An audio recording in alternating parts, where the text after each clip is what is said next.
ድምጽ ፖሊስ ኤርትራ እዩ።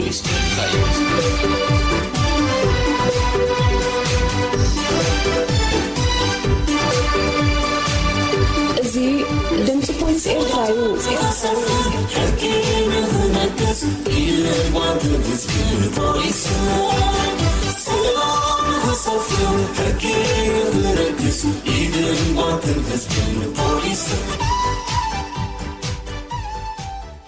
ድምጽ ፖሊስ ኤርትራ በህዝባዊ ርክባት ፖሊስ ኤርትራ ወትሩ ሰንበት ካብ ሰዓት 10 ክሳብ 10 ፈርቃን ቅድሚ ቀትሪ ዝቐርብ ኮይኑ ሶሉስ ምሸት ሰዓት 8 ኣብ ሬድዮ ዛራ ዝድገም መደብ እዩ።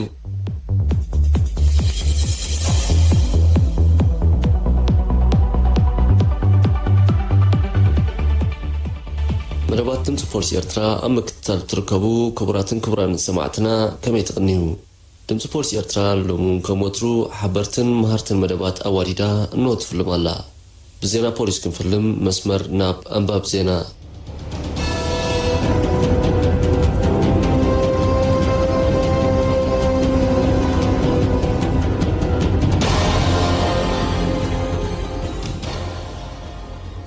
ሰላም ክቡራን ሰማዕቲ ድምጽ ፖሊስ ኤርትራ ንሎም ዝተዳለወ ዜናታት ፖሊስ ሒዘልኩም ቀሪበ ኣለኹ። ኣንባብ ዜና ኤርምያስ ኣስፋ።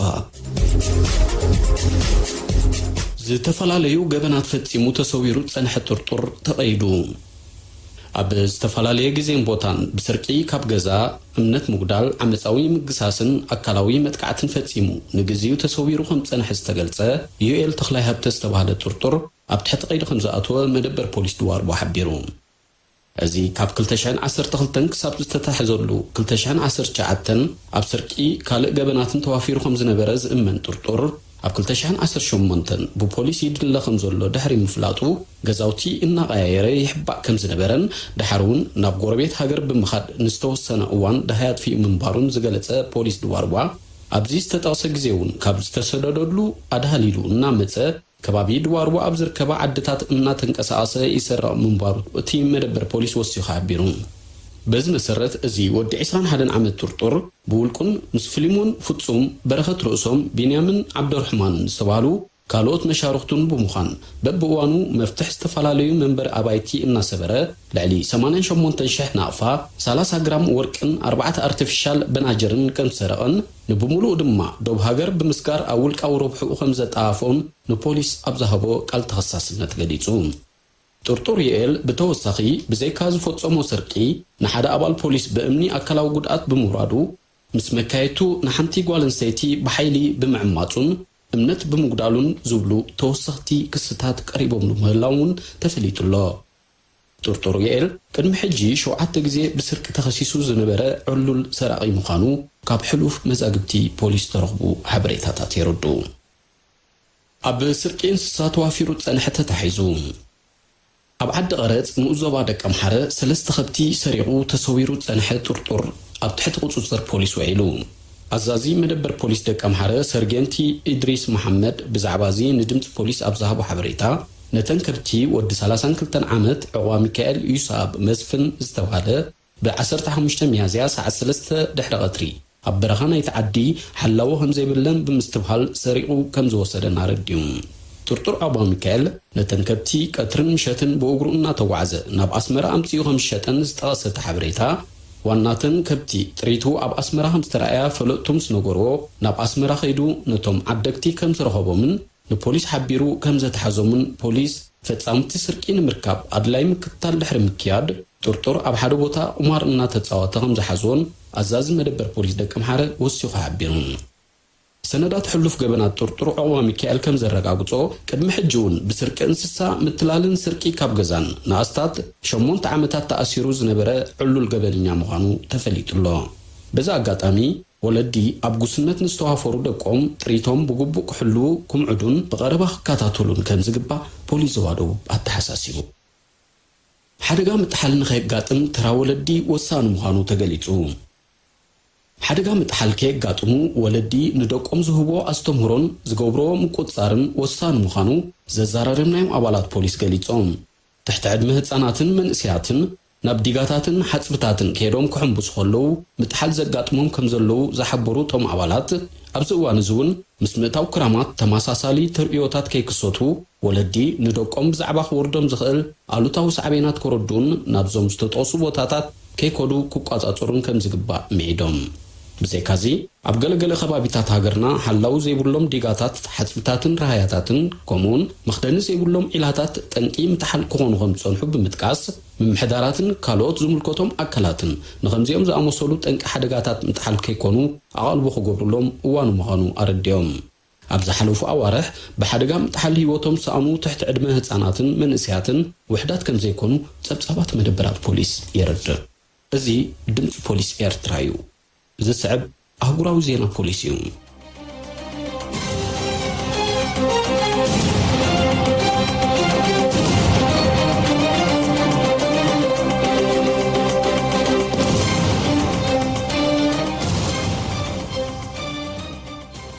ኣብ ሓደጋ ምጽናትን ዝርከቡ ጎብየ ባሕሪ ከሰጋግር ዝተረኽበ ሰብ ንልዕሊ 12 ዓመታት ክእሰር ተፈሪዱ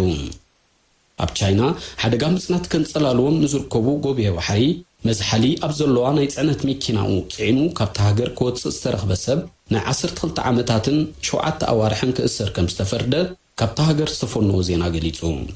እቶም ናብ በረድ ተቐይሮም ዝተረኽቡ 107 ጎብየ ባሕሪ ዋጋኦም ብገንዘብ ሃገር ልዕሊ 3 ሚልዮን ዩዋን ክኸውን ከሎ ኩሱስ ኣብ ርእስቲ ዝተጠቕሰ ናይ ልዕሊ 12 ዓመታት ማእሰርቲ ብገንዘቡን 150,000 ዩዋን ክቕጻዕ ተፈሪድዎ ኣሎ እቲ ሸን ብዝብል ሳጓ ዝጽዋዕ ዘይሕጋዊ ኣሰጋጋሪ እንስሳታት ዘገዳም ክተሓዝ ዝኽኣለ ፖሊስ ነታ ነቶም ጎብየ ባሕሪ ጽዓነት መኪናኡ ካብ ጽርግያ ምሕድግ ኢሉ ኣብ ዝርከብ ጫካ ደው ኢላ ሪኦም ብዝሓደሮም ጠርጠራ ዘካየዶ ተፍትሽ እዩ ሊዮንን ጂያንግን ዝተባህሉ ክልተ ነቶም እንስሳታት ዝሸጥሉ ዜጋታት ናይቲ ሃገር እውን ከምኡ ብገንዘብን ክሳዕ 5 ዓመታት ዝበጽሕ ማእሰርትን ክቕጽዑ ከም ተፈርዱ ተፈሊጡ ኣሎ እዚ እታ ምብላዕ ስጋ እንስሳ ዘገዳም ዝጠንቁ ምልባዕ ሕማም ኮሮና ቫይረስ ከም ዘስዓበላን ንዓለም ልባዳን ዝዝረበላ ዘሎ ቻይና ንንግድን ምምጋብን እንስሳ መሮር ድሕሪ ምእጋዳ ዝውሰድ ዘሎ ስጉምቲ እዩ 200,000 ፓውንድ ዝዋገአን መካይን ሰረቐ ኣባል ጭፍራ ጎሓሉ ተቐይዱ ኣብ ፒተርቦሩ ዓዲ እንግሊዝ ቫልዳስ ራውዲስ ዝተባህለ ሓደ ወዲ 43 ዓመት ኣባል ጭፍራ ጎሓሉ 200,000 ፓውንድ ዝዋገአን 10 መካይን ብምስራቁ ተኸሲሱ ኣብ ትሕቲ ቀይዲ ምእታው ፖሊስ ተሃገር ሓቢሩ እዚ ኣብ ዓዲ እንግሊዝ ፍሉያት መሳርሒታት እናተጠቕመ ንመካይን ከከፊቱን ኣተንስዩን ካብ ኣፍ ደገ መንበር ኣባይቲ ዝሰርቀን ዝነበረ ኹሱስ ኣብ ሊትዌንያን ጀርመንን እውን ብተመሳሳሊ ገበናት ተኸሲሱን ተቐይዱን ነይሩ እዩ ናይ ፓውሊስ ፕራስ ስሙ ኣቐድም ኣቢሉ ን28 ኣዋርሕ ተፈሪዱ ዝርከብ ገበነኛ መሻርክቲ ድማ እዩ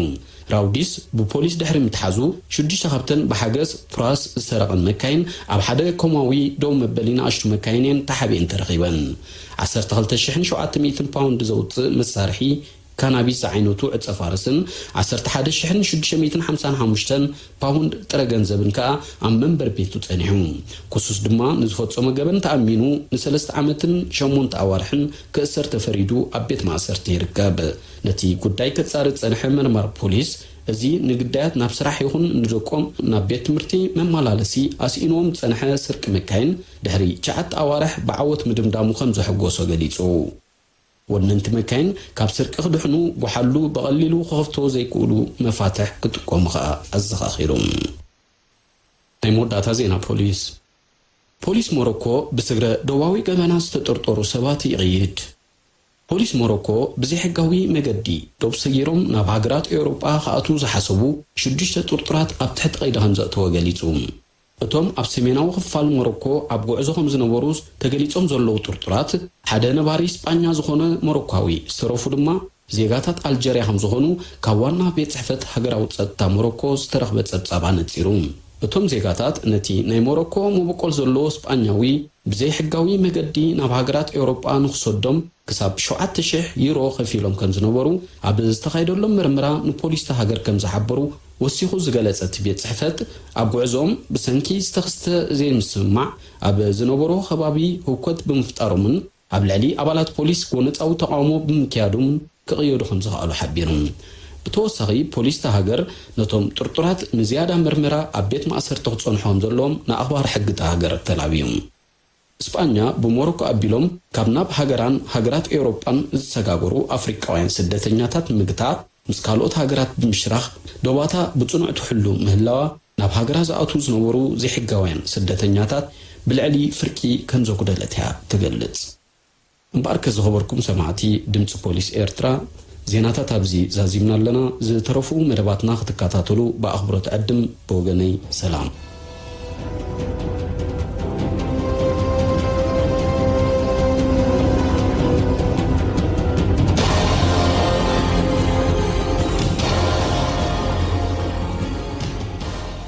ካብ ዓምድታት መጽሔት ህዝብን ፖሊስን ኣብ መንጎ ገበናውን ሲቪላውን ጉዳያት ዘሎ ምትእስሳር ከመይ ይመስል ዝብል ብካፕቴን ሚካኤል ጸጋይ ዝተጻሕፈ ጽሑፍ ተስፊት ገብረ ሚካኤል ከቕርበልና እዩ። ካብ ዓምድታት መጽሔት ህዝብን ፖሊስን ኣብ መንጎ ገበናውን ሲቪላውን ጉዳያት ዘሎ ምትእስሳር ከመይ ይመስል? ሲቪላዊ ጉዳይ ኣብ መንጎ ወልቀ ሰባት ንዝርአ ግርጭት ወይ ጉድኣት በቶም ተበደልቲ ተላዒሉ ብሲቪላዊ ቤት ፍርዲ ዝርአን ዝውሰንን እዩ። ቀንዲ ዕላምኡ ጠንቂ ግርጭት ንምፍታሕን ካሳ ናይ ጉድኣት ንተበዳሊ ንምውሳንን እዩ።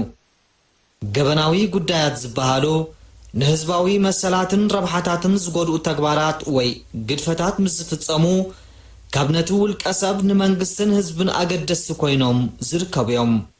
ዕላምኡ ፈጻሚ ገበን ንምእራምን ንምቕጻዕን ኮይኑ ኣብቲ ሕብረተሰብ ሰላምን ጸጥታን ንምስፋን ዝዓለመ እዩ። ብሓፈሻ ገበናውን ሲቪላውን ጉዳያት ዝተፈላለዩ በበይኖም ዝረኣዩን እኳ እንተኾኑ ብሓባር ዝረኣዩሉ ኩነታት ከም ዘሎ ክፍለጥ ኣለዎ። አንቀጽ 100 ገበናዊ ሕጊ ዝኾነ ሰብ ብገበናዊ ተግባሩ ርኡይ ዝኾነ ጉድኣት ኣብ ልዕሊ ካልእ ሰብ እንተደኣ ኣብጽሑ ማለት ቀትለት፣ ኣካላዊ ወይ ጥዕናዊ ጉድኣት፣ ምጽላም፣ ጉድኣት ወይ ዕንወት ኣብ ንብረት ምስ ዝፍጽም እቲ ዝተጎድአ ሰብ ናብቲ ነቲ ጉዳይ ብገበን ዝርኢ ዘሎ ቤት ፍርዲ ናይ ካሕሳ ውሳነ ክወሃብ ምስ ዝሓትት እቲ ቤት ፍርዲ ውሳነ ካሕሳ ምስ ገበናዊ ውሳነ ተሓሒዙ ክውስን ኣለዎ ይብል። እዚ ክኸውን ግን ተበዳሊ ዓይነትን መጠንን ናይቲ ዝሓቶ ካሕሳ ብንጹር ከስፍር ኣለዎ። ስለዚ ሕቶ ካሕሳ ኣብ ሲቪላዊ መጋባእያ ጥራይ ዘይኮነ ኣብ ገበናዊ መጋባእያ እውን ክውሰን ከም ዝኽእል ክፍለጥ ኣለዎ። ሲቪላዊ ጉዳይ ሕቶ ካሕሳ ምስ ገበናዊ ጉዳይ ብሓባር ምርኣይ ዘለዎ ብልጫ ከም መሰኻኽር ኣኽባር ሕጊ ኮይኖም ኣብ ገበናዊ ጉዳይ ዝቐርቡ ሰባት መሰኻክር ተበዳሊ ኮይኖም ስለ ዝቐርቡ ቅልጡፍ ውሳነ ናይ ካሕሳ ክወሃብ ይከኣል። ከምኡውን ተበዳሊ ወይ ኣመልካቲ ኣብ ሲቪላዊ ቤት ፍርዲ መኽፈቲ ፋይል ክኸፍሎ ዝነበሮ ገንዘብ ይተርፈሉ። አንቀጽ 154 እዝባር 1 ሕጊ ገበናዊ ስርዓት ብገበናዊ ተግባር ዝተጎድአ ሰብ ወይ ወኪሉ ውሳነ ካሕሳ ንኽረክብ ናብ ገበናዊ ቤት ፍርዲ ምስ ዘመልክት እቲ ኣብ ሲቪላዊ ጉዳይ መኽፈቲ ፋይል ክኸፍሎ ዝነበሮ መጠን ገንዘብ ኣይከፍልን ይብል። ብኻልእ ወገን ሓደ ሰብ ብገበን ተኸሲሱ ቤት ፍርዲ ንተኸሳሲ ነፃ ካብ ገበን ኢሉ ምስ ዝፈርዶ ወይ ገበነኛ ኮይኑ ምስ ዝረኽቦ ናይ ግድን ድዩ ሕቶ ካሕሳ ምስኡ ኣተሓሒዙ ክውስን ማለት ካብ ገበን ነፃ እንተኾይኑ ካብ ካሕሳ ምኽፋልከ ነፃ ድዩ ወይ ገበነኛ ኮይኑ ምስ ዝርከብከ ናይ ግድን ድዩ ካሕሳ ክኸፍል ዝብሉ ሕቶታት ክለዓሉ ይኽእሉ እዮም። ሕጊ ገበናዊ ስርዓት አንቀጽ 158 ቤት ፍርዲ ንተኸሳሲ ነፃ ወይ ገበነኛ ኢሉ ብምውሳኑ ኣብ ሕቶ ካሕሳ ውሳነ ክህብ ኣይግባእን። ንተበዳሊ ኣብ ሲቪላዊ ቤት ፍርዲ ካሕሳ ንኽውሃቦ ክኸስስ ክሕብሮ ኣለዎ ይብል። ከምኡውን ሲቪላዊ ሕጊ አንቀጽ 2149 ኣብ ናይ ካሕሳ ሕቶ ሲቪላዊ ቤት ፍርዲ ጉድለት ነይሩዶ ኣይነበረን ኣብ ምውሳን ገበናዊ ቤት ፍርዲ ነፃ ወይ ገበነኛ ኢሉ ብዝሃበ ውሳነ ኣይቅየድን ይብል። እዘን ኣብ ላዕሊ ዝረኣናየን ክልተ አንቀጻት ናብቲ መሰረታዊ መትከላት ገበናዊ ሕግን ሲቪላዊ ሕግን እየን ዝመልሳና። ብመሰረት ገበናዊ ሕጊ ሓደ ሰብ ገበነኛ ዝበሃል ኮነ ኢሉ ወይ ብሸለልትነት በዓሉ ብዝፈጸሞ ተግባር ወይ ግድፈት ጥራዩ ይኹን እምበር ሓደ ሰብ ብኩነታት ዕድሚኡ ማለት ትሕቲ 12 ዓመት ምስ ዝኸውን ወይ ሕሙም ኣእምሮ ምስ ዝኸውን ካብ ገበናዊ ተሓታትነት ነፃ እዩ ካብ ሲቪላዊ ተሓታትነት ግን ነፃ ኣይኮነን ወለዲ ወይ ሞግዚት ናይዞም ዝተጠቕሱ ሰባት ገበናዊ ተግባር ንኸይፍጽሙ ናይ ምእላዮም ሓላፍነት ስለ ዘለዎም ካሕሳ ኣብ ምኽፋል ተሓተት እዮም ብመሰረት ሲቪላዊ ሕጊ ዓንቀጽ 227 ተሓታትነት ኣብ ናይ ጉድኣት ካሕሳ ብሰለስተ መንገዲ ከም ዝመጽእ የረድእ ሓደ እቲ ጉድኣት ተሓታቲ ባዕሉ ብዝፈጸሞ ጉድለት ምስ ዝስዕብ ክልተ እቲ ጉድለት ንሱ ብዘካይዶ ትካል ወይ ብዝውንኖ ንብረት ምስ ዝፍጸም ሰለስተ እቲ ጉድለት ብሕጊ ኣብ ትሕቲ ሓላፍነቱ ወይ ኣላይነቱ ዘሎ ሰብ ምስ ዝፍጸም እዩ ከምዚ ኣብ ላዕሊ ዝተገልጸ ይኹን እምበር ሓደ ሰብ ገበን ፈጺሙ ምስ ዝርከብ እሞ ዝፈጸሞ ተግባር ሲቪላዊ ተሓታትነት እውን ዘስዕብ ምስ ዝኸውን ገበነኛ ኮይኑ ምርካቡ ነቲ ሲቪላዊ ጉዳይ ብዝያዳ ምርኩስ ወይ መርትዖ ኮይኑ ንተበዳሊ ከገልግል ይኽእል እዩ ንኣብነት ስርቂ ምስ ዝፍጸም ፖሊስ ኣሰራት ናይ ስርቂ ረኺቡ ምጽራይ ኣብ ዝገብረሉ ነዚ ስርቂ ዝፈጸመ ሰብ መን ምዃኑ ንምፍላጥ ምትሕብባር ናይ ተበደልቲ ኣገዳሲ እዩ ሰራቂ ምስ ዝርከብ ተበዳሊ ንብረቱ ይረክብ ኣሎ ማለት እዩ ስለዚ ብፖሊስ ተጻሪዩ ዝቐርብ መርትዖታት መርትዖ ተበዳሊ እውን ስለ ዝኸውን ንብረቱ ኣብ ምርካብ ይኹን ካሕሳ ኣብ ምሕታት ስለ ዝሕግዝ ዝኾነ ገበን ኣብ ልዕሊኡ ዝተፈጸመ ሰብ ምስ ፖሊስ ብምትሕብባር ገበነኛ ኣብ ምቅላዕ ልዑል ተራ ክጻወት ይግብኦ ብሓፈሻ ከም ዜጋ ገበንን ገበነኛን ኣብ ምሕባር መሰልን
እዛ ምድርና ካብ ምፍጣራ ክሳብ ዝእዋን ብኣላፍ ዝቑፀሩ ፍጻሜታት ኣብ ክርሳ ጤራ ሓሊፈያ ሕድሕድ ኩናት ባህርያዊ ሓደጋታት ድኽነት ሽቕለተ ኣልቦነት ሕማማት ስደት ወዘተ ድማ ገለ ካብቶም ዘለውን ሳዕቤናቶም ተራእዮም ዝሓለፉን ምዃኖም እዮም ዝግለጹ ሎሚ እውን ለብዒ ኮቪድ-19 ተርኡ በፂሑ ህይወታቱ ኣብ ምክያድ ይርከብ ብሰንኪቲ ለበዳዊ ሕማም ንቡር መንበሪ ህዝቢ ኣብ ሓደ ውሱን ቤት ብምሕፃሩ ኣብ ናይ ተፈጥሮ ኣከባብን ምስኡ ልዑል ዝምድና ዝነበሮም ፍጥራንን ርኡይ ለውጥታት ተራእዮም ኣለዉ ኣብ መላእ ዓለም ካብ ግዜ ናብ ግዜ ብተዓጻጻፊ ቁፅሪ ዝውስኽ ዝነበረ ገበናት በደላትን ሓደጋታትን እውን ባይታ ዘቢጦም ኣለዉ እምበኣርከስ ሎሚ ኣተኩረና ኣብዚ ዝተሓፅረዩ ክኸውን ከም ዝፍለጥ ገበናት ምስ ግዜ ናህሮም ምዕባሊኦምን ርቀቶምን እናዓበዩ ብዝኸዱ ሓደጋታትን ኩለንተናዊ ዕነወታቶምን ኣብ ዝዛየደሉ እምብዛ ኣሰከፍቲ ዝኾኑሉ እዋን ውሑድ ኣይነበረን ብፍላይ ኣብተን ኣብ ሓደ እዋን ኣማይት ህይወት ሰባት ተለኪሙለን ዝሓድርን ዝውዕልን ዝነበረ ሃገራት ላቲን ዝነበረ ክብደት ገበናትን ዕንወታትን ካብቶም በቐረባ ዝጥቀሱ ተዘክሮታት እዮም ኮይኑ ግን ኣብዚ ግዜ ዘመነ ኮረና ኣብ ገበናትን ሓደጋታትን መሰረታዊ ለውጥታት ተቐላቂሎም ከም ዘለዉ ይግለጽ ኣሎ ከም ኣብነት ሜክሲኮ ካብ ሕሉፍ ዕውት ተሞክሮታት ከም ዝቐሰመቶን ዝገለጸቶ ኣብ በቤትካ ናይ ምውሻብ መስርሕ ክንዮ ምክልኻል ትለበዳ ኣብ ምልካይ ገበናትን በደላትን ርኡይ ለውጢ ኣምፅኡ ከም ዘለዩ ዝሕበር ኣብ ገለገለ ከባቢታት ተሃገር ዝንቀሳቐሱ ገበናውያን ጉጅለታት ከይተረፉ ንድሕነት ነብሶም ክብሉ ነቲ ናይ እቶ ኣዋጃት ስዒቦምዎ ብምህላዎም ኣብ ነበርትን ኣከባብን ነጊሱ ዝነበረ ሻቕሎት ብኡ መጠን ተወንዚፉ ይርከብ ኣብታ ሃገር ብዝተፈላለዩ ጓሓሉ ገኒኖም ዝነበሩ ጸለመ ዝምታን ቅትለት እውን ኣይከም ቀደሙን ዝጊሉ ይበሃል ኤልሳልቫዶር ኣብ መፋረቕ ወርሒ ሚያዝያ ቅድሚ ዝኣገረ ምስ ጎረባብታ ዘዋስና ዶባት ዝዓፀወት እያ ኣብ ኩሉ ደረጃታት ዝርከባ ኣብያተ ትምህርትታት ህዝባዊ ቦታታትን ትካላት ንግድን እውን ከተደስክል ግዜ ኣይወሰደትን እዚ ድማ ኣብታ ሃገር ዝረአ ንዝነበረ መጠኑ ዝሓለፈ ገበናት ቅትለት ኣወጊድዎ ይርከብ ብመሰረት ሰመዝ ተሃገር ገበናት ቅትለት ኣብ ዝሓለፉ ሰሙናት ምስ ቅድሚኡ ዝነበረ እዋን ብምውድዳር ብልዕሊ ፍርቂ ከም ዝጎደለን ብፍላይ ኣብ ዝቐረባ ግዜ ናብ ዜሮ ከም ዘንቆልቆለን ገሊፆም ኣለዉ ኣብ ሃገር ሆንዱራስ ሰብ ካብ ጎጅኡ ብሰንኪ ዘይምውፅኡ ዘጋጥሙ ሓደጋታትን ዝፍጸሙ ገበናትን ዝጋነኑ ኣይኮኑን ኣብታ ዘይሕጋዊ ተርእዮታት ንምውጋድ ብዕሊ እተዓይ ዘላ ኣርጀንቲና እውን ስርቅን ዝምታን ብ9 ሚእታዊት ጎዲሉ እዩ ዳይሬክተር ባይቶ ህዝባዊ ጸጥታ ብራዚል ራንቶ ሰርጂዮ ዲሊማ ብወገኑ ኣብ ሰፊሕ ከባቢታት ሃገሩ ዝምታን ምስኡ ዝተሓሓዙ ፍጻሜታትን ጎዲሎም ምህላዎም ሓቢሩሎ ኣብ ምፍራይን ምስጋርን ዕፀ ፋርስ ብዝነጥፉ ማእለያ ዘይብሎም ዕጡቓት ገበናውያን ጉጅለታት ቀጻሊ ካብ ዕግርግር ወፈይላ ዘይትፈልጥ ኮሎምቢያ ዛጊት ማዕርፎ ዘይትረኽቦ ዘሎ ኩናት ሓድሕድ ጉጅለታት ኣብ ቦትኡ ምህላው ገዲፍካ ኣብ ካልኦት ዓይነት ገበናት ተራእዩ ዘሎ ቁልጡፍ ምንቁልቃል እምብዛ ኣገሪሙ ዘሎ ኩነት እዩ ኣብቲ ሃገር ካብ 20 ክሳብ 25 ሚያዝያ ዝተመዝገቡ ገበናት ቅትለት ምስ ኣብ ተመሳሳሊ ግዜ ናይ ዝሓለፈ ዓመት ዝተፈጸሙ 206 ጉዳያት ብምንጻር ክርአ እንከሎ ናብ 91 ከም ዝወረደ ዝገለጹ ገለ ምንጭታት በደላት ካብ 2046 ናብ 283 ከምኡውን ስርቂ ካብ 5045 ናብ 486 ጎዲሉ ከም ዘለዩ ዝሕበር ኣብ ካልኦት ሃገራት ላቲን እውን ከምኡ ኣብ ሃገርና ሕማም ኮሮና ቫይረስ እግሩ ካብ ዘንብር ንኔቸው ኣብ ምልካይ ገበናትን ሓደጋታትን ፈጢርዎ ዘሎ ምድርጋእ እንግረአ ካብቲ ኣብ ካልኦት ሃገራት ዓለም ዘሎ ክስተት ዘፍልዮ የብሉን ኣብ ልዕሊ ሰብን ንብረትን ዝፍጸሙ ገበናት ጎዲሎም ሓደጋታት እውን ብዝተዓፀፈ ኣሃዝ ነኪሞም ጸብጻብ ኣካል ስታቲስቲክስ ፖሊስ ኤርትራ ከም ዘነጽሮ ህዝቢ ኣብ ገገዝኡ ክውሸብ ብላዕለዋይ ሓይሊ ዕማም ምክልኻል ኮሮና ቫይረስ መምርሒ ድሕሪ ምውፅኡ ኣብ ዝሓለፈ ወርሒ ሚያዝያ 132 ገበናትን 55 ሓደጋታትን ጥራይ ከጋጥም ምኻሉ ክፍለጥ እንከሎ እዚ ድማ ኣብ ዝሓለፈ ወርሒ ምስ ዘጋጠመ ብምንጻር ናብ ትሕቲ ፍርቂ ጎዲሉ ከም ዘሎ የረድእ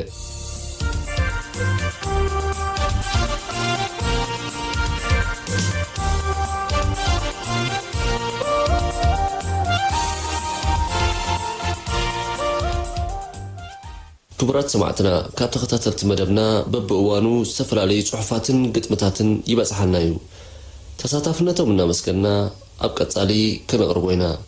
ገለ ካብቶም ዝሰደዱልና ተሳተፍቲ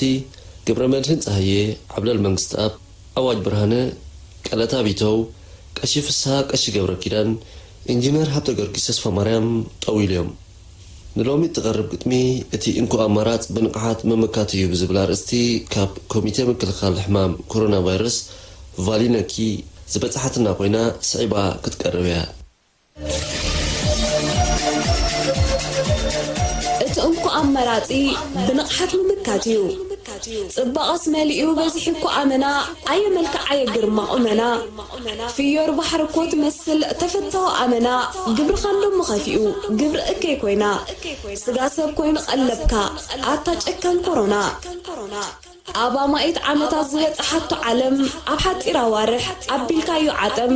ኣብ ዝሎና በሉኻ ብኻልእ ተኳልም ንወዲ ሰብ ጌርካዮ ኣብ ጭንቀት ከም ዝሽመም የኣኽለካ ባሕጅስ ጭካነ ሕሰም ቀፂዕካያ እኮ ዓለም ብዘገርም መርመም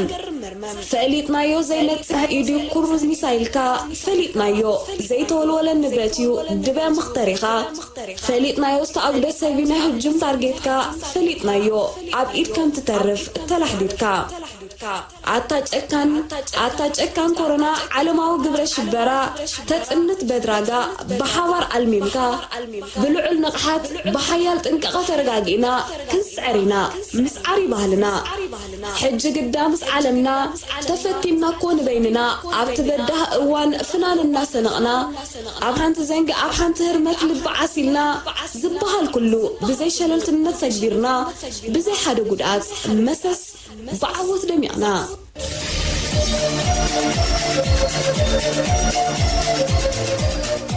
نزي نفرق ساعة تصالح مدمنا أبزي نزازم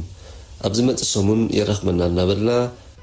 أب مدلاو المقرابن مساقم تصالحنا كابتن برهان زكارياس تمسكن تكو إرمياس أصفا تسفيت قبر مكيال شيشاي تمولسو موسيقى دانة أو هاد مدبات أبيل أبراهام مس تكنيشان حامن يمانينا سلام قناة وحصادر تسكير قليتو نغضر ناي بوليس اللاوي ناي بوليس نبحلت ناي بوليس بوليس بوليس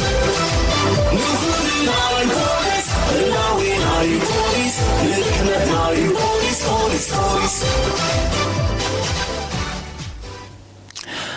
مدباتنا أب مكتتالة تركبوا زلهم ز خبركم من ز خبركن سمعتنا مدب دمت بوليس إرترا أب مكتتالهم تنحكم حجون فنونا كسب ساعات تجعتن فرقان جينا قد علي زلو سعيبو زقربلنا تحستو مدب مخراو زتيو كخون كمتي أب مأتوي مدبنا زحبركو أب نايلو مشت نمحدرك الولاو زتكوري كخون ቅድሚኡ ግን ከብ መሰጋገሪ ትሕዝቶ መደባትና ናይ ድምፂ ኣዊት ኣበባ ሃይሉ ደቂ ሓደ ልቢ እትብል ጣዕመ ዜማ ክጋብዘኩም ሰናይ ምስትምሃር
سلام كمي صنيح مخراو زت زغرب له ساعات اخي لبز نايلو محزنا يزلنا زعبا دما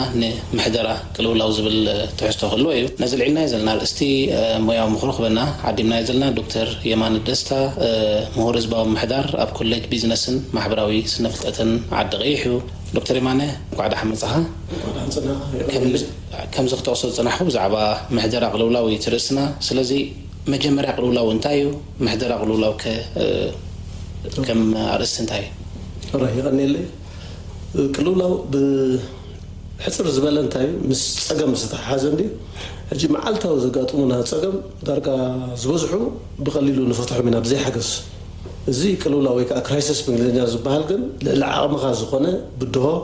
وي حدغا كقاطمك خلوي اجي حقز ناي دقه ناي قدام يدلكا الاربعه لخا حسكايو انا بچنقتن نم زيت دليه سقاب نفس قاموتالون تبصيغا محسب سمتاي سلتحزو زلا سلازي قلولا انت مالتي كابتن نبور هيوتكا زوصاكا عبي بدو وي تصدم حجي نعمنت كبكا خل ابولك حجي اب صدرا انت قاتمكا تفوتو وي تفوتوا بعل حضركا موتكا كله عبي خساره يجي خميت قطمو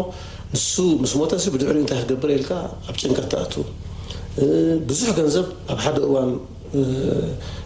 ክትጥፍሽ ከለኻ 100 ዓመት ዝሰርሕዎ ብሓደ መዓልቲ ፅዮ ብኸመይ ክናበር ኢልካ ሰብ ከንታይ ክብለኒ ኢልካ ናይ ሽም እውን ይሕፍረካ ባህርያዊ ሓደጋ ክጋጥመካ ክእል ውሕጅ ኣቑሑትካ ኣግማልካ ከብትካ ክወስዶ ክእል ክሳራ ክመፃካ ክእል ሕጂ ሕማም ብርእሱ دار حميمكا صراحه توفرناها لاني حكم ገንዘብ كدليكايو تطعنا مقدال حجي زخونه ነገር بزي طعنا ملو طعنا وغا يبلو حجي مسان كاي غاتفلطو طعنا غدلك هولو سلازي ازي العقمخا زخونه صقمات كغاطمكا هولو اب قلولاو اتيخابال ازي اولكي اب صدراون كمو اب صدراون نتسدرا بملؤ زتنكف عبد صقم غاطم خوري نابنت غزا خراي مخفال سينكا نملؤ صدرا دحر قبط غزا وصمخا مو معلب تزيبلكا خوينو فحفاح خاطوك اقعدك فحفاح خاطوك صراح دحرت ابوغا ويا حوكا وصيو بمنتاي تنبر بمنتاي تلقح خايا تخفلو بمنتاي بيت مرتي تخفل بمنتاي حكمنا تقبر زي جوب سيكوريتي زبالجي صراح كن خيت سئل تشنقو حجي عبي حدغاي دحر وصي خاص انت خبلع تبل صراحه تغيرك تكيد كلها مسترغا اب حدش كتما حدش هاجر نسوقا كرولاو فترلكا سلامتاي سقابت لومدو بزح نغرات يوزلكا سلازي كرولاو كل شيء العقم خازخونه بدهو وي صقم غقطمكا خلو كل شيء نرسع زيبلنا كرولاو خلو ناي دغ حاجز ناي قدن يدلكا ناي دغ خنلكنا ناي دغ خنلكنا ابنت ابرات صدرها حواتكا ابوخا اديخا ولا ابغزا خمن دحر 4 حوات اللغه 4 يوم معره تردኦም تفوتون كيتقون تغلا حدا خاوم عبيز بلن عخا زحجزكا هون غلي وي عباي قال غربيتكا تامنو مسارعتكا امونات زغونو يعرضتكا حج انتي اب افتاتحا نتقدايسي امراصات نخبغاي حجزي اكبر قسمه ونخبغا هون كان دلصا كم زي اغاطيمات نسي كومود اغاطيمكم فلط بزعبو تفلطوا نمن كيده فتحو غل از ريفر نبلو حجي نصم حسابات مش بغا حجي اب بساينسون كم ترغاغص انتايو حادثه نبزحات شغرو كما خر كله بدعريو زبلص امراصات تركبت نازي كونسي دفرتو نوسخ بينها تحزو الله هذا كم زغوبو غني يسمعك حتى نيشتي شجر كلا بحبرتسب تريخ الله زدا نقولو زقاطم ندي كلها كله نعاهم كبات خونكا حجي نسب نتامنو نسخونه سبا يكون حجي قال لي ابو توبس سبجي چورو شغورو خزارو تريو نسو ناتكا مستير تزورو الله يزبال اسهاغن مريسكا نتوم دلو سبات كم زي اقاطمن لعليها عدمه لعليها فلطات لعليها صقات لهم نسوم حجي اب مفتحو كحجزها هولو دع كل شيء سب كفل زلو انتاي زخونه صقم نيشته هون عبي نزخونه سب كغاطمو خيل كشيدغا باباسدغا بريزيدنتغا وتحضرتغا بزي قدس ان كل سب كغاطم سلازغل انا فولي يكونكم ሕጂ ዝበዛሕና እንታይ ንብል ካባ ጀሚርካ ኣነ ተረጊመ ደ ንዓይ ንምንታይ ኣጋጥመኒ እቲ ቅድሚ ሕጂ ዘጋጠመካ ቅልውላዋት ፀብፂብካ ደሚርካ ተምፆ እሞ ኣነ ዕድለኛ ኮንኩን ሽዑ መወዳእታ ክነብር እውን የብለይን ንምባል ትኸይድ ሕጂ ብዙሕ ግዜ ዓብ ንእሽተይ ዘይብሉ ክተማኽር ኣለካ ድሕሪ ንፍዑ ኮንካ ከማን ካውንስሊንግ ሕጂ ኣብ ቤት ትምህርቲ ኣብ ኮሌጅ ድሕሪ ናይ ትምህርቲ ፀገም ኣለካ ዋላ ፍቅሪ እውን ተምሃራይ ክሕዞ ክእል ኮ ድሕሪ ፀገም ኣለካ ናብቶም ፍሉጣት መምሃራን ከይድካ ሽግርካ ክትካፍል ትኽእላ ሕጂ በይንኻ ክትሕዞ ከለኻ እቲ ሽግር ካብቲ ደረጅኡ ካብቲ ዘለዎ ይዕቢኻ ትሪኦ ተመጢጡ ረኣየካ መዓልታዊ ከዓ እንዳገጀፈ ስለ ዝረኣየካ እስኻ ኣብ ተጨነቐ ሰብሲ ጭኑቕ ስጉም ትወስድ እዩ ዝበሃል ዝፈትሓልካ ዘይኮነስ ዘጉድዶ ወረቀ ትገብር ሕጂ ኩሉ ሻዕ ንፀገምካ ኣብ ምልላይ ዝሕግዘካ ሰብ የድልየካ ቀረባ ሰብ ፅቡቅ ዶክተር የማነ ብፍላይ ግን መሕደራ ከመይ መሕደራ ቅልውላው ከጋጥም ክእል እዩ ማለት ይኽበድ ማለት ናቱ ወላድ ደረጃታት ፈላለይ ብኸመይ ኢኻ ተመሓድሮ ምሕደራ ከም ኣምር ክትዛረብ ከለኻ ኣነ ቀዳማይ ዲግሪ ብማኔጅመንት ምሕደራ እንደምፅአ ምሕደራ ኩሉ ሻዕ እንታይ እዩ ንፀጋታት ኣዋሂድካ ናብ ሓደ ዕላማ ምብፃሕ ወይ ከዓ ንሓደ ሽግር ምፍታሕ ሕጂ ሽግር ምፍታሕ እዩ ሰብሲ ንምንታይ ተፈጢሩ ተልካንስ መዓልታዊ ሽግር ንክፈትሕ ወድኻ ቦርስኡ ተቀዲዳ ንጎ ትሪኦ እሞ ኣብ ደሞዝ ክቀይረሉ ኣለኹ ኢልካ ምስ ቀየርካሉ እታ ሽግር ትፍታሕ ጫምኡ ትመፅእ ካልእ ናይ እኽሊ ክመፅእ እዩ ሕጂ መዓልታዊ ሽግር ምፍታሕ ናትና ሂወት እዩ እሱ ከዓ ንሂወት መቕረት ዝቦ ድሕሪ ኩሉ ተፈቲሑ እሞ ደቂስካ ክትውዕል ማለት እዩ ዝሞተ ሰብ ጥራዩ ሽግር ዘይብሉ ሕጂ ሽግር ድሕሪ ንሽግር ብብቕዓት ፈቲሕካ ይኸመን ናብ ንፉዕ ሰብ ናብ ሕጉስ ሰብ ይዝገብረካ ድሌትካ ንክትረክብ እንዲኻ ለይትን ቀትርን ትሰርሕ ድሕሪ ደሞዝ ተወሲድካ ዕቤት ረኺብካ ህቡብ ኮንካ ሕጂ እቲ ድርኺት ዋላ ኩዕሶ ትሪኦ እንዲኻ ካብ ንእሽተይ ገጠር ናይ ኣፍሪቃ ወፂኡ ኣነ ዓብ ክኸውን ኢሉ ሕልሚ ስለ ዘለዎ ስጋብ ሊቨርፑል ድዩ ዓብ ጋንታ ኣትዩ ድሓር ንስድሩ ጥራይ ዘይኮነስ ንሃገር ክኸውን ዝበቃዕ ሕጂ ካብ ሽግር ግን ዝመፅእ መውገይ ጫማ ኣይነበረንን ሕጂ ግን ናይ ማራቶን ናይ ሙሉእ ዓለም ኣትሌት ኮይነ ብላካ ሓደ ኬንያዊ ሕጂ እቲ ሽግር ተፈቲሕካዮ ብኣወንታዊ ናብ ፅቡቕ ናብ ንፉዕ ሰብ እዩ ዝቕየረካ ዋላ ገድሊ ንርእሱ ንርኣይ ዋላ ገድሊ ሃገራዊ ቅልውላው ዘምፅኦ እዩ ባንዴራ ስለተሓደግና ሃገር ስለ ዝጠፍአት ኣብ ቅልውላው ሃገራዊ ቅልውላው ክትብሎ ትኽእላ ሽዑ ነታ ባንዴራ ክነምፅእ ኣለና መንነትና ክነረጋግፅ ኣለና ኢልካ ብንእሽተይ ዓቕሚ ጀሚሩ ላዓሊ ምስ በፅሐ ተፈቲሑ ሕጂ እቲ ምፍታሕ ንርእሱ እቲ ዝዓበየ ዓወት እዩ ሕጂ ብኤርትራዊ ትሕበን እኮ ነቲ ቅልውላው ብግቡእ ስለ ዝፈታሕካ ብሰላማዊ ክፍታሕ ስለ ዘይከኣለ ፀላእኻ ሓይሊ ዝርድኦ ኢልካ መደምደምታ ስለ ተበፅሐ ብሓይሊ ወፅዩ ሕጂ ዝኾነ ነገር ዋላ ሰብኣይን ሰበይትን ሕጂ ቅልውላው ናይ ስድራ ጋጥም እንዲ ብገንዘብ ገለ ትበኣስ እንዲኻ ቅድሚ ፍትሕን ገለን ምብፃሕኻ ዋላ ዓው ኢልካ እናተቋየቕካ እቲ ስኻ ትብሎ ሰሚዕኻ ድሕሪ ኣብ መረዳእታ ኣብ ሰላም በፂዕኻ ዘን እቲ ቅልውላው ከም ብዓወት ተፈትሐ ኣነ ሕጂ ኩዕሶ ጥቃችቸሮ ገዛውተይ ስለ ዝፈቱ ኣብ ኩዕሶ ሕጂ ቀልጢፎም ጎል ምሽኡ ትብልካ እቶም ተፃወቱ እንታይ እዮም ዝርዩ ነቲ ካፕቴን ነቲ ናይ ተጋንታ ሓላፊ ንዑ ገፁ ርዩ ሰንቢድ ኣይሰንበደን ሕጂ ተስእ ንዑናይ ክንእትወሎም ኢና ኣጆኹም ተይልዎም ልክዕ ከምዚ ኩናት ተሲኢኻ ትብድህ ሕጂ እቲ ቅልውላው ኣጋጢሙ ኣሎ ዋላ ሓንቲ ክትገብሮ ይትኽእልና እቲ ቀንዲ እንታይ እዩ ከመይ ስኻ ትሪኦ ከመይ ከግብረ መልሲ ትህብ حرای صبح دکتر ایمان بفلای حجیسکی تنق قلولاو که کامن تای بگس. هو خمس بالك قلولاو لا عمها زغنا خونتات عندي كابي متصلك بزح له قلت أكلت النقل النقل حدا بسبب استفترة حدا قطعت نبنت كوينات قلولاو يمتصلك نقول كسب كابجا زهات وتسدد الشبر فترة نسوجي أبحد بوتار حري فنجن قالنا تسوي ده مستعجرهم اترعد الرؤسو قلولاو فترة اللي كان عغا ذيك سنة ولا حرسب تخطيرو طاق زاو تخاطيلو إلو مغاون نسخة زي وحس ويكا حماق سمعت سمعك مسؤول تي فرحي مالتي ولا زم شبر زفطرو تيرورست نبلام حجي تقند سرعهم تاع نتي غزاس لزفرسو سفل زقطل يكون اتسبر يعيدو اتمنغسن تايغبر الله اتمنغس يحلونا ني إلكا منغسن حزبن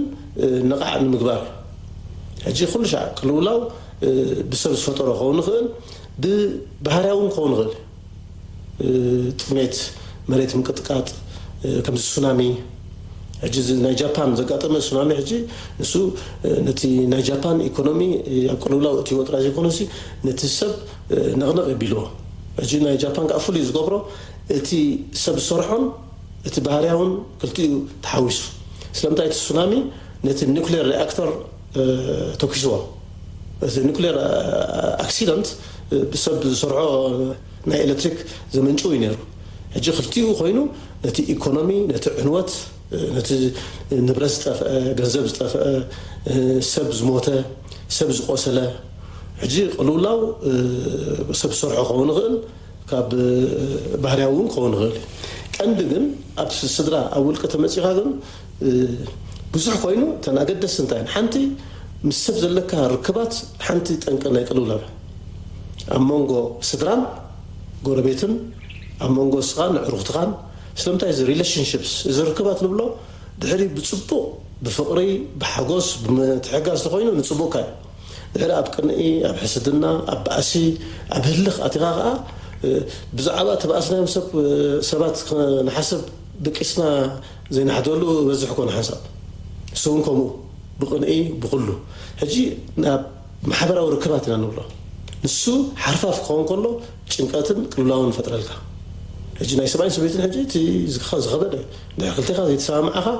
ዓብይ ፅልዋ ኣብቶም ቆልዑትን ናባኻን እዩ ዘሎ ኣብ ኣዝማድካ ንሳ ድሕሪ ኣዝማድካ ዘይትፈትዎም ኮይና ንስኻ ኣዝማዳ ዘይትኽብሮ እንትኾንካ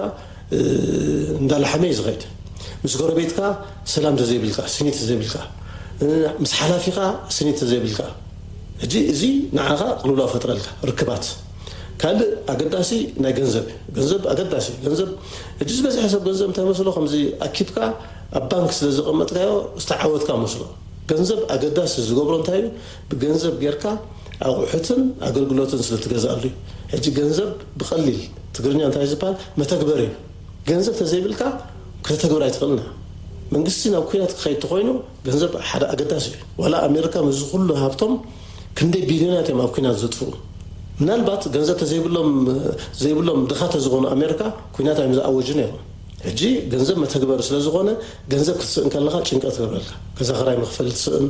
ክዳንካ መቐየር ትስእን ሓደ ተዛራባይ ጎረቤት ያለው እንታይ ኢሉኒ ኢድካ ምስ ሓፀረሲ እግርኻ ሓፅር እዩ እንታይ ማለት እዩ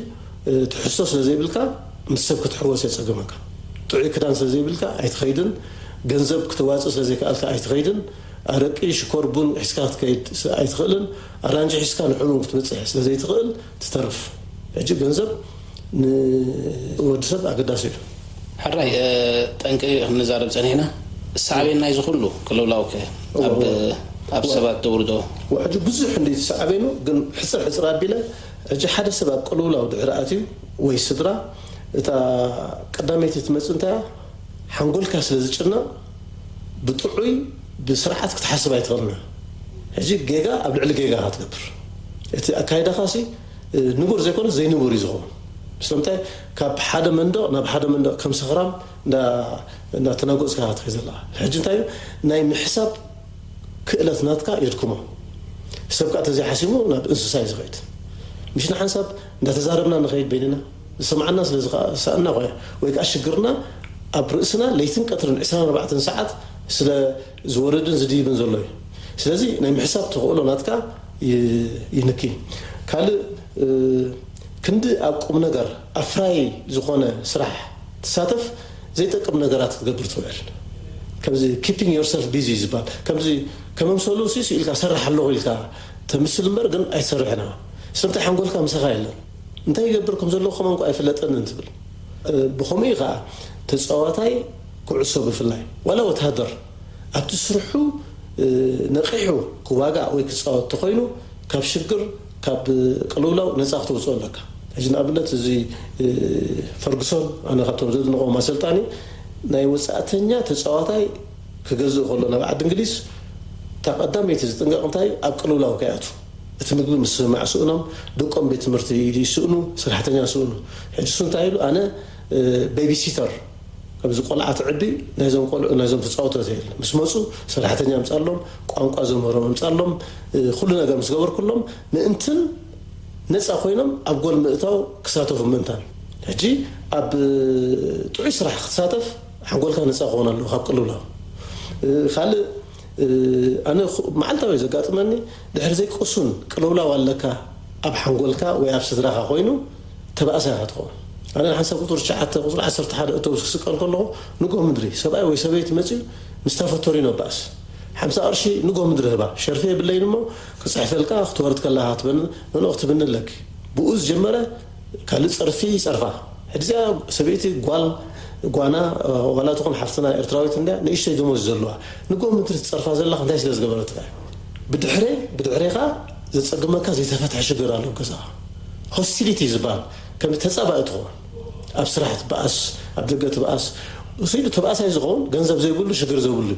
ወይ ኣብ ገዝኡ ዝበልዖ ዘይብሉ ወይ ፅቡቅ ክዳን ዘይተኸደነ ነቲ ጥዑይ ገይሩ ዝዛነ ዘሎ ናይ ምርባሽ ሕጂ ሓንቲ ጎረቤት ኣለዋ እንታይ ብላ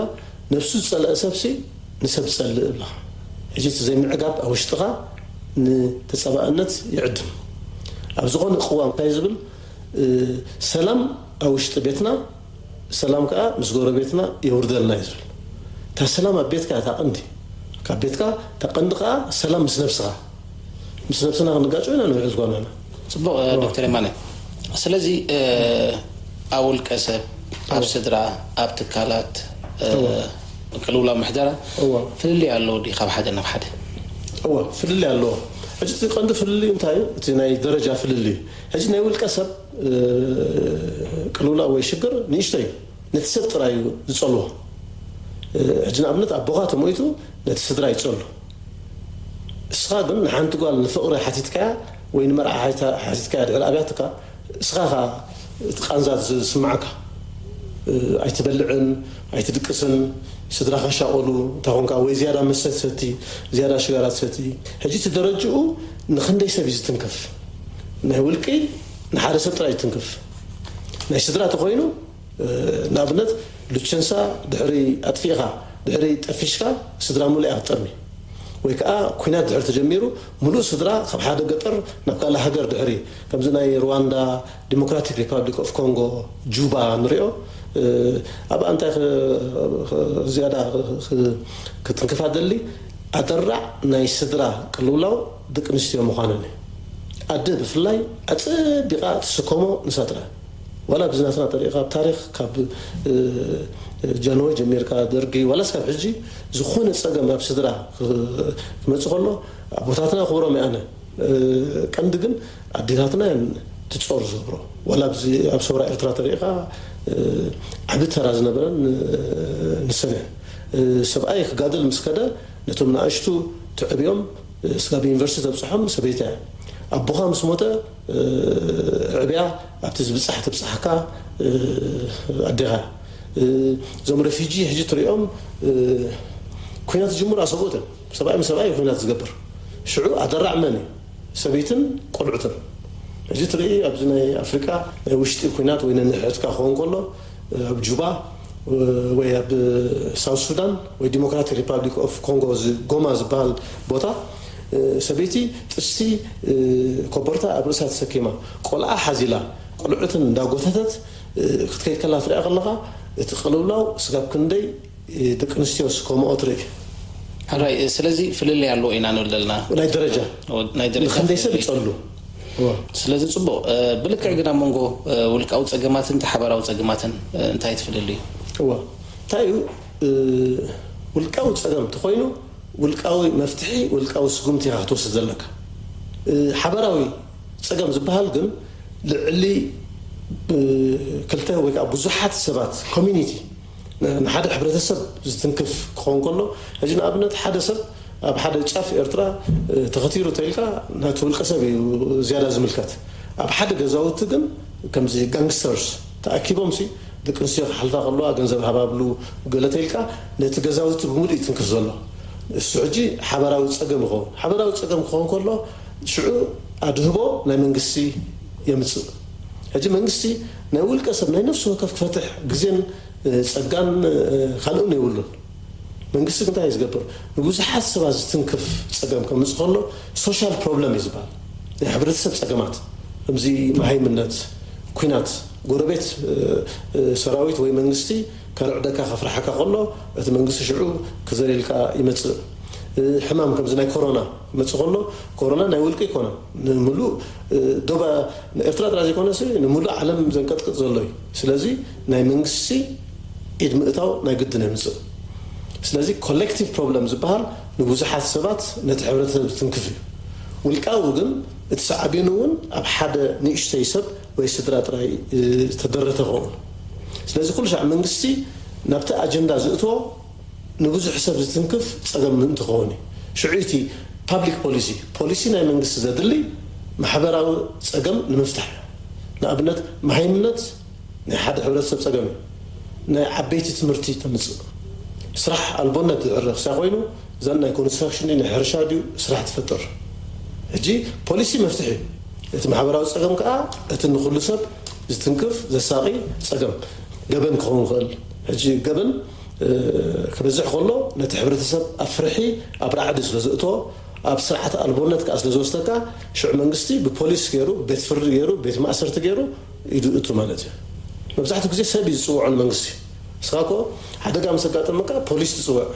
ሓደጋ ምስ ኣጋጠመካ ኣምቡላንስ ትፅውዕ ሓደጋ ምስ ኣጋጠመካ መጥፋእቲ ሓውት ትፅውዕ ስለዚ መንግስቲ ተፀዊዑ ንዝኾነ ሓደጋ ዝበፅሓልካ መንግስቲ ከምኡ ስለዝኾነ መንግስቲ ኣገዳሲ እዚ ሆብስ ዝበሃል ሓደ ፈላስፋ እንታይ ኢሉ መንግስቲ ድዕር ዘየለ ኮይኑ ሂወት ሓፂር ዘይምቁር ናይ ተበላለፅ ይኸውን ኢሉ ከምዚ ሎው ኦፍ ጃንግል ናይ በረኻ ኣንበሳ ንሓንቲ ለቤዱ ጎቲትዋ ከይድ ሓደ ዕብይ ዝበለ እንስሳ ንሓደ ንእሽተይ እንስሳ ወስዶ ሕጂ ኣብ ሰብ ግን ኩላትና ማዕረና ሕራይ ዶክተር የማነ ብፍላይ እዚ ምሕደራ ቅልውላው ንብሎ መስርሕ እዩ ዝበሃል እሞ ስለዚ እንታይ እዮም ተምናቱ ዝተፈላለዩ ገፃት እዋ ሕጂ እዚ ምሕደራ ቅልውላው ሰለስተ ሕጂ ሓደ ብደረጃ ንሪኦ ብግዜ ቅድሚ እቲ ቅልውላው ምውፅኡ ዝመፃካ ስክፍታ እዩ ሕጂ ንኣብነት ኣብ ስራሕኻ ሰራሕተኛ ንክይ ኣለዉ ሕጂ ኣብ ኣሜሪካ ሕጂ ልዕሊ 33 ሚልዮን ኣሜሪካውያን ካብ ስራሕ ወፂኦም ኣለዉ ድሕሪ ነገራት ቀፂሉ ክውስኽ እዩ ሕጂ ተዘይወፂኻ ኣብ ዝመፅእ ኣነ ዶ ወፅእ ኢልካ እቲ ትሻቕሎ ንሱ እቲ ቅድሚ እቲ ቅልውላው ዝመፅእ እዩ ምስ ተጎጉኻ ከዓ እቲ ቅልውላው መፂካ ማለት እዩ ሽዑታ ሳልሰይቲ እንታይ ከመይ ትቕበሎ ነቲ ቅልውላው ሕጂ ኣነ ኣይተሓዘለ እምበር ምስ ስፖርት ምስ ትምህርቲ ምስ መንግስቲ ኩሉ ሻዕ እዩ ዝኸይ ስለምንታይ ናይ ውድድር ስለ ዝኾነ ሕጂ ኣነ ከቢድ ሚዛን ቦክሲንግ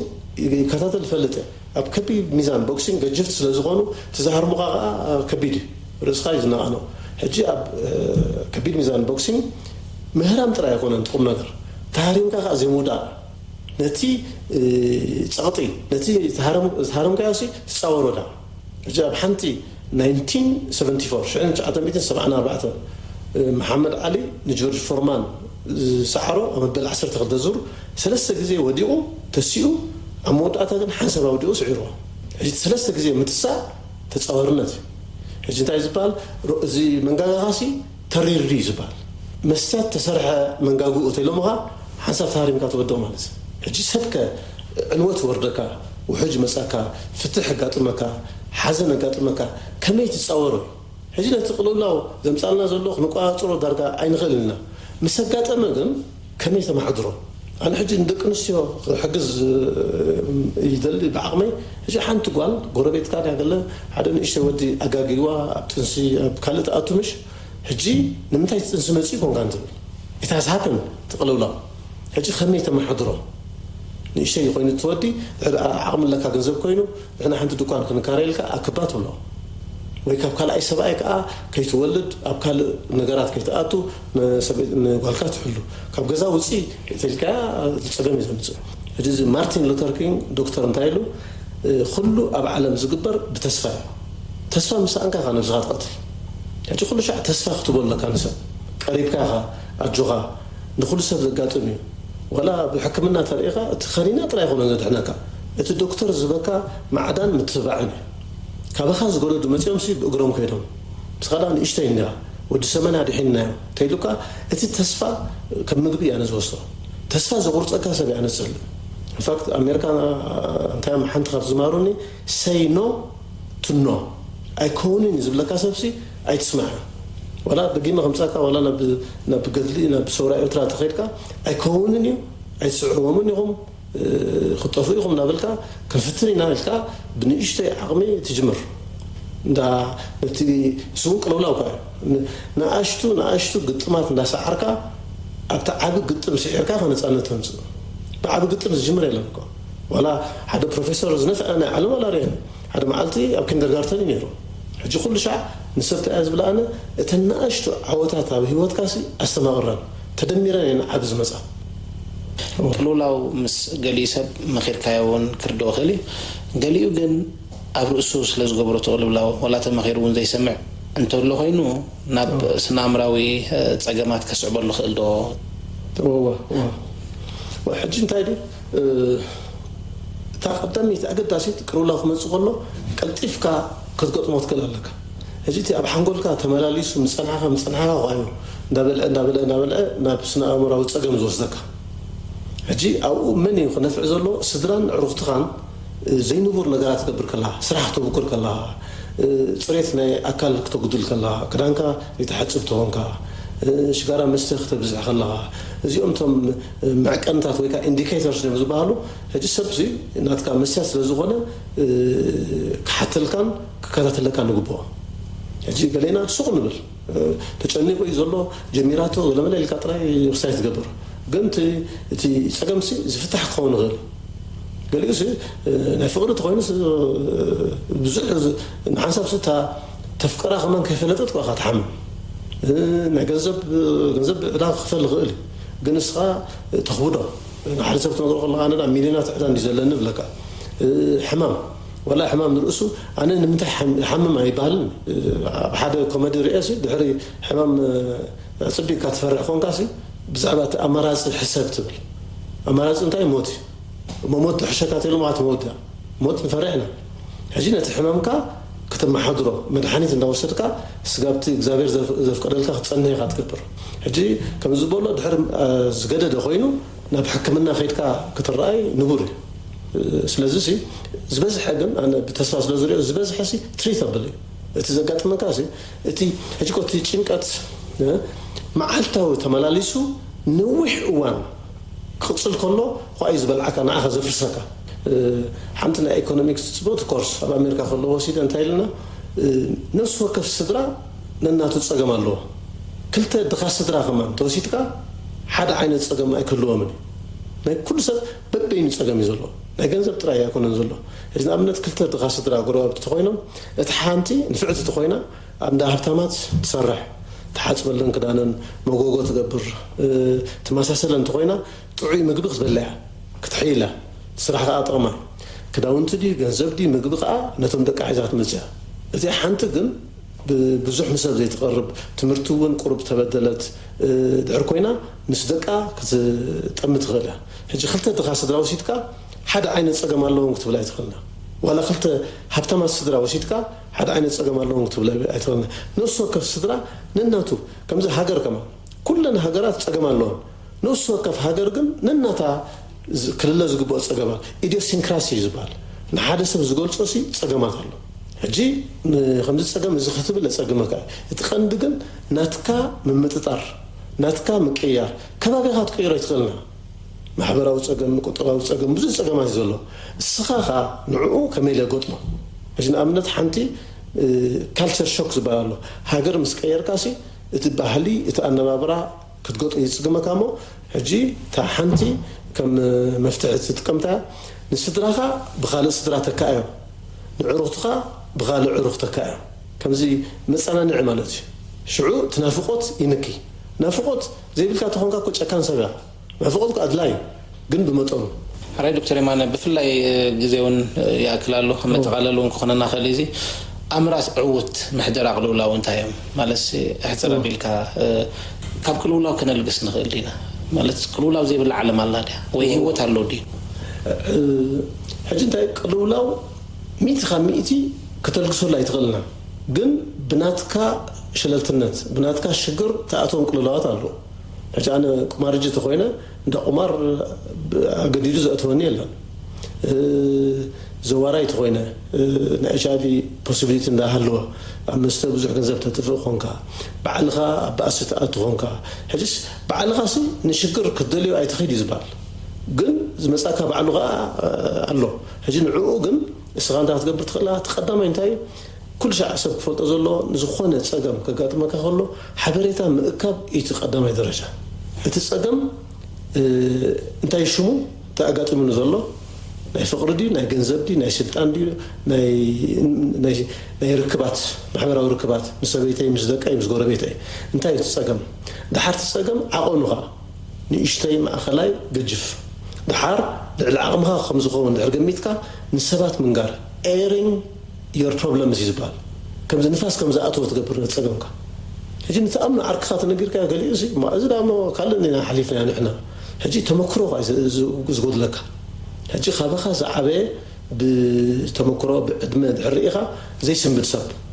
هجي كل شيء انتاي دفر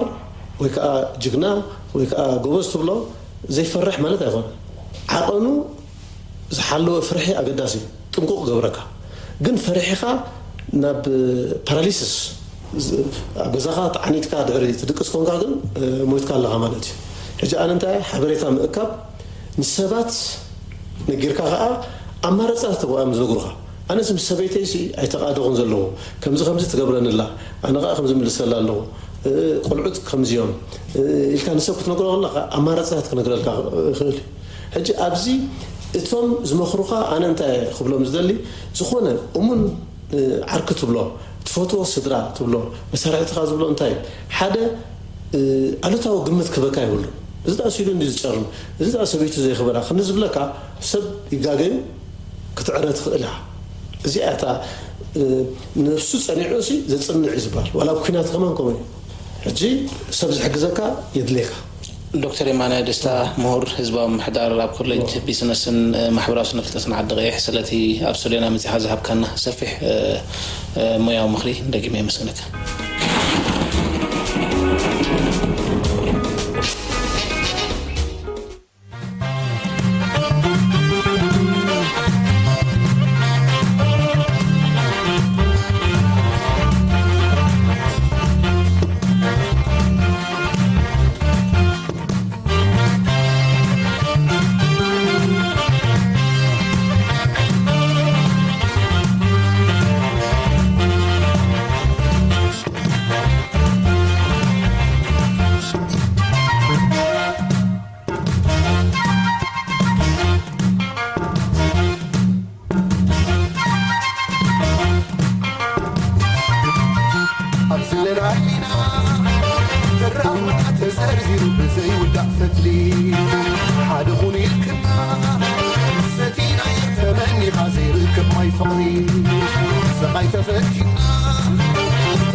سلنا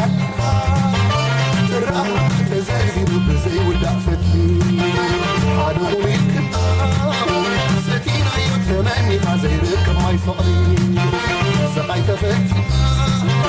تسكي نزل عالم زي ورد حدري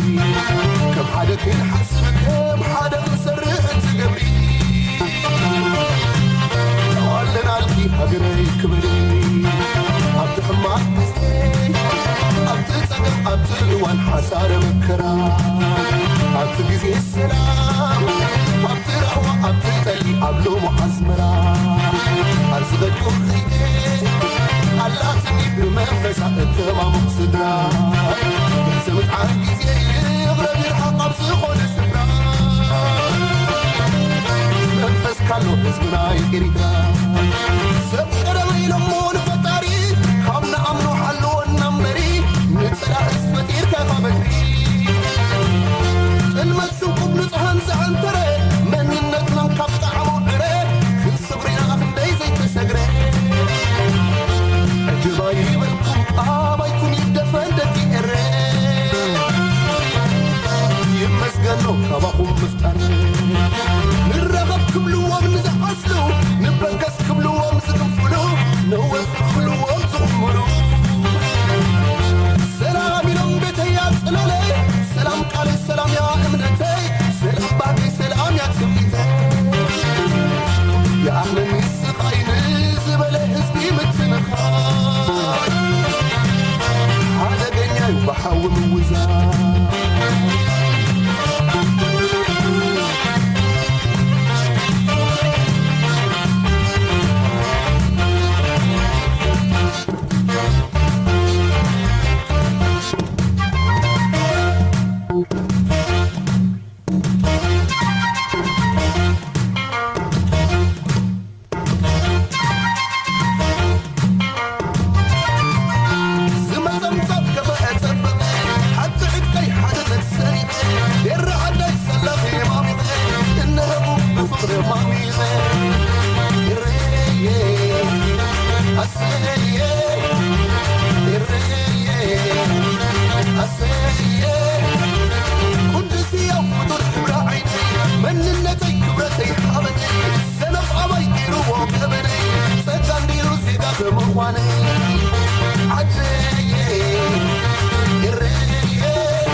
ፈነወ መደባትና ኣብ ምክትታል ምሳና ሓቢርኩም ዘምሰኹም ዝኸበርኩምን ዝኸበርክን ሰማዕትና ሕጂ ልክዕ ሰዓት 9 ፈረቓን ኣኺሉ ዝተመደበልና ሰዓት ስለ ዝኣኸለ ንሎም ሶሉስ 2 ሰነ ዝተዳለወ ዜናን ሓፈሻዊ መደባትናን በዛ ኣቐዲምኩም ከተስተማቕርዋት ፀናሕኩም ናይ ገዲም ድምፃዊ ኣብርሃም ኣፈወርቂ ጣዕመ ዜማ ኣብዚ ዛዚምና ኣለና ስለ ምክትታልኩም ኣዚና ነመስግን ብወገና ብሩኽ ምሸት ክኾነልኩም እንዳተመነና ደሓን ሕደሩ ዓወት ንሓፋሽ